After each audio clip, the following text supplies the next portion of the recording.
But presidential historian Burt Folsom says the markets might be seeing a repeat of an upset election year, at least started out that way, when out of nowhere Ronald Reagan didn't only win, but he ended up winning big. Now, is there anything that you see, Burt, underneath the surface that bears watching or that we in the media might be missing? Well, it's true that there is a parallel in that the market is down at the election time in both elections. It could be that the Fed rate hike is playing a role. There are a lot of concerns now, too, because of the uncertainty with the election and the election results. But keep in mind, in both cases, the economy has performed very poorly in the previous administration before the election. So, I mean, the Dow hit the 1,000 for the first time in 1966 and was under 1,000 in 1980. And then, of course, skyrocketed under Reagan. So there would be differences now. The Dow's had an appreciable run-up, so maybe a pause is due, and maybe we are making a big deal out of nothing. But apart from just those markets, I'm wondering if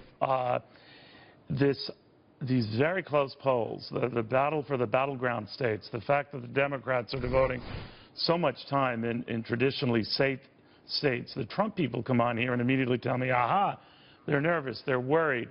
But I look at the same polls that show it's not exactly Trump leading in those states, with the exception of Ohio. So what do you make of all of this?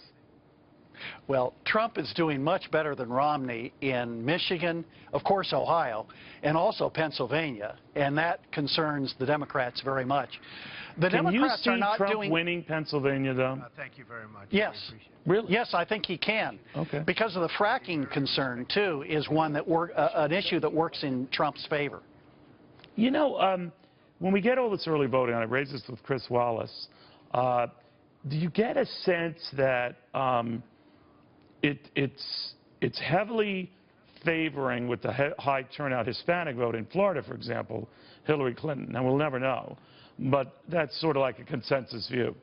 But I've always wondered if Donald Trump doesn't have to win that vote, but if he could score higher than 30% of that vote, media damning comments notwithstanding, that could be a significant development, couldn't it? Well, it could. Now, Hillary is doing just about as well as Obama, or at least in Florida and North Carolina, she's doing better than the Democrats might expect. But she's doing much worse in those northern industrial states. And the Hispanic vote is working to Hillary's advantage, but the white vote is working to Trump's advantage. Yeah, you know, you always remind me, Professor, it's about whose voters, supporters are more jazzed to turn out on Election Day. Now, the advantage that the Hillary Clinton forces have is they have a lot of money, they have a great ground game, they can literally push people out of their houses into a van and get them to the voting booth. I'm being trivial here to make the point that's no trivial advantage. How does this play out? Who gets out their vote in the most passionate numbers? Well, it could work both ways. Remember, Reagan was, on the weekend before the election, Reagan and Carter were roughly tied. Right. And Carter, as an incumbent, as a sitting president, had a good ground game in many states. But Carter lost by 10 points. So the ground game obviously is very valuable, but when you have a strong trend moving against you, a good ground game can't even offset that strong trend. All right, we'll watch closely. Burt Folsom, presidential historian, I thank you for that. Thank you, Neil. All right,